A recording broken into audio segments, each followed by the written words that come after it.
Once again, welcome everyone this morning to this annual Red Mass. Grateful to have the privilege to offer this Mass and preach this morning. And I thank everyone who helped to organize this, our culture, our local chapter here, as well as the sponsors. And also welcome our speaker, Jennifer Morse, who's an old friend and colleague of mine on several projects. So we're really blessed to have her with us for this morning, but also this evening for the Legatus speaker as well. So thank you. Is Jennifer here? Oh, good. Welcome. To say that we are living in interesting times would be a vast understatement. One could almost say, without being overdramatic, we're living in apocalyptic times.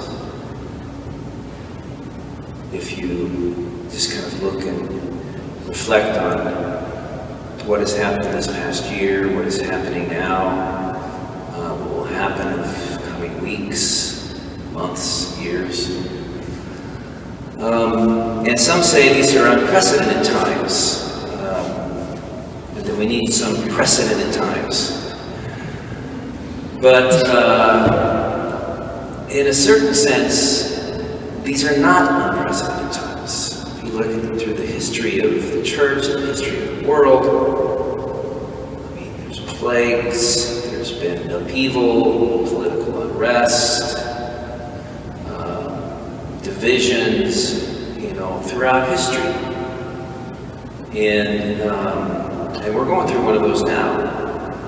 I think we get used to tranquil times, and then when we're faced with great challenges and great obstacles, and when things seem to be completely chaotic, and our lifestyles have been totally disrupted and turned on its head, we think that this is the first time this has ever happened in the history of man, which is not true. And there's a famous quote by John Henry Newman, Saint John Henry Newman, who was writing this particular quote when he was still an Anglican, before he converted to the Catholic Church. It's in 1837, and it's the preface to his famous work, the Via Media, where he was trying to work out. He believed that the Anglican Church was the middle way between the extremes of Catholicism and the extremes of evangelicalism. And he believed that the Anglican Church was the true apostolic church. And he wrote this: "But in truth, the whole course of Christianity from the beginning is but one series of troubles and disorders. Every century is like every other, and to those who live in it seems worse than all times before. The church is ever ailing and lingers on in weakness. Religion seems ever expiring, schisms dominant, the light of truth dim, its adherents scattered. The troubles which encompasses us, they have ever been, and they ever shall be. They are our portion." They are our portion. In other words, we were made for these times. These are the times that we were made for. I know I just said that in a different way. But we were put on this earth for these times. Whether we like it or not, we are here. And this is the time for which we were made. And Newman, when he wrote those words, he went back in 1887, 3 years before he died. He'd been a Catholic for over 40 years, and he was revising a lot of his Anglican writings, and he didn't change anything. He believed in those words as much as he did at the end of his life as a cardinal in the Catholic Church, and he did as a young scholar at Oxford in the 1830s. And in many ways, Newman is a prophet, and I don't mean the kind of prophet that can foretell the future, but someone who speaks the truth in an age when it's hard to hear clear voices. It's hard to find the truth. I mean, I think that's one of the things we suffer from today is who do we believe? Who do we believe about this pandemic? They say follow the science. Well, you got the scientists contradicting each other and everything. So who do you, unless you're a scientist yourself, most of us aren't. Who do we believe about everything having to do with the pandemic? But there are some voices that speak out loud and clear, and we come to those truths first in prayer, in our own hearts where God speaks to us, and we can rely upon that in our consciences and in our own prayer where God speaks to us, the Holy Spirit. That's why we're celebrating this Mass, dedicated to the Holy Spirit, the Spirit of truth, the Spirit who guides us, who guides the church, who guides our country, we believe, and we can rely upon the truth of the Spirit. But we have to listen to the truth of the Spirit, and not listen to all the voices, the cacophony that's in the media, and all these other voices out there that are shouting, trying to get our attention. We just need to still ourselves and listen to what we know is true, and then to do the truth. In spite of great odds, in spite of great opposition, in spite of great seemingly being outnumbered. But it's no reason to lose hope. No reason at all, because we're called.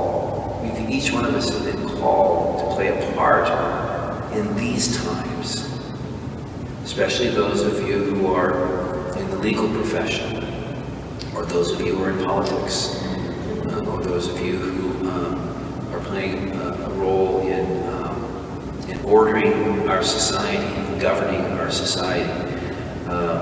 You all have a vocation. On Sunday we heard the call of Andrew, who went and called Peter on the Sunday readings, and we're all called. And the Lord continues to call us, especially when things get more and more difficult.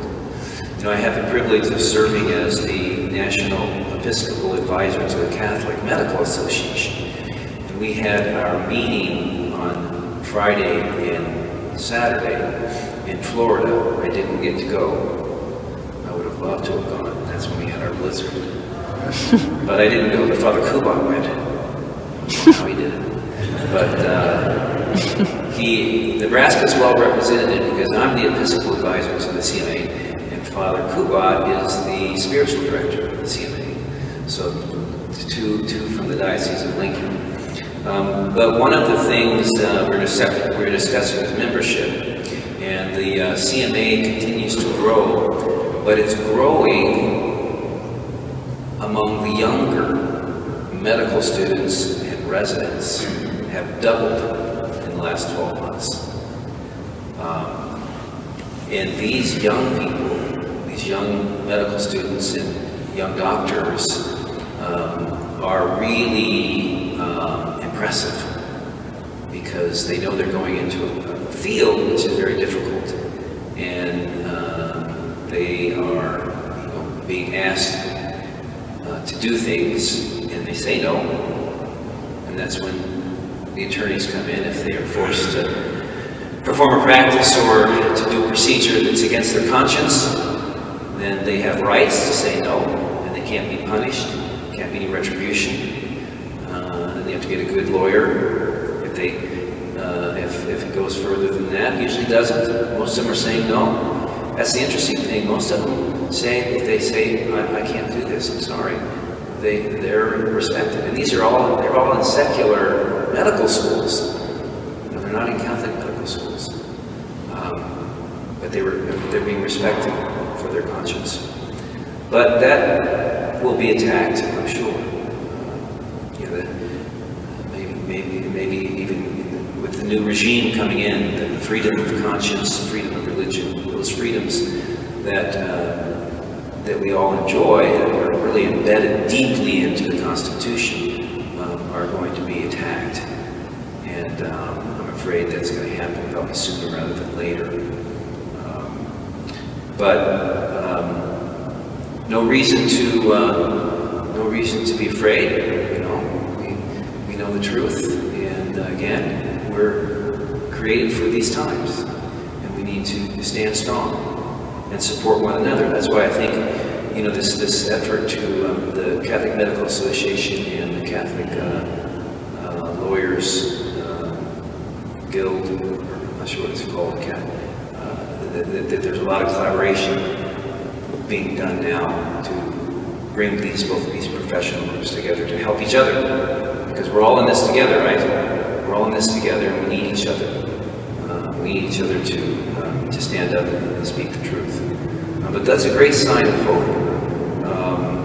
And Catholic Lawyers Guilds, all over the country as well, are staying strong and will be asked to be those voices that help us guide our way through whatever's going to happen in the next 4 years. Your jobs are going to be more important and maybe more difficult than they've been before. But we will be looking to you, particularly.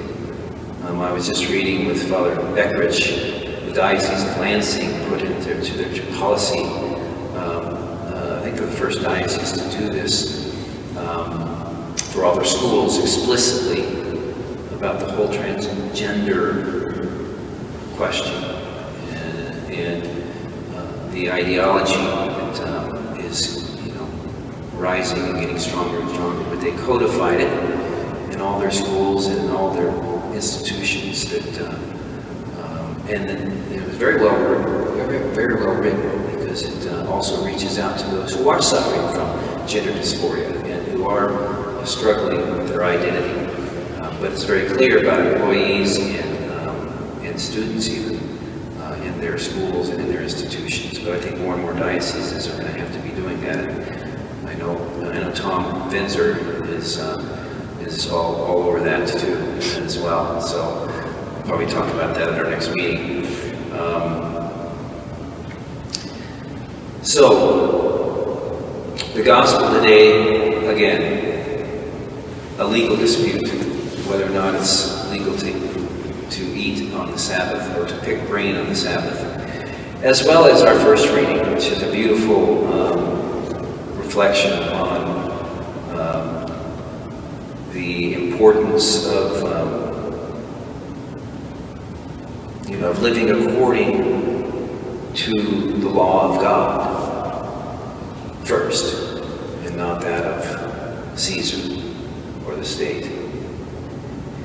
So we have lots to be encouraged by, knowing that we do have the truth on our side, and we do have our faith, and that we are well equipped. We're well equipped for the days ahead. And we have each other. We have each other just to support each other and to strengthen each other in this battle ahead that we're no doubt going to face. And so we ask the Lord to continue to strengthen us, to not let us give into discouragement, but to be emboldened and to be joyful about it too, because that was one of the things about the Walk for Life Saturday, which was huge, the crowds. I was surprised we had so many, with everything going on. But it's always a very joyful gathering of people who believe in life, who love life, who defend life, protect life. So we should never be dour or grim, but we should also be joyful, and to allow that joy to be a witness to others, that others might, especially those who may be on the fence about some of these issues, but that they see the joy in us, that can be a great witness to others and a great encouragement to others. So we ask the Holy Spirit to really fill our hearts today at this Red Mass, that it can continue to renew that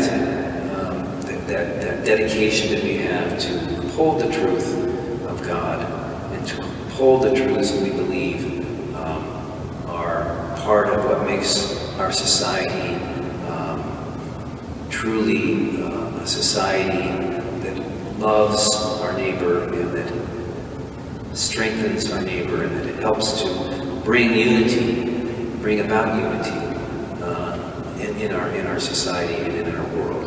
And we thank the Lord for this. In the name of the Father, and of the Son, and of the Holy Spirit.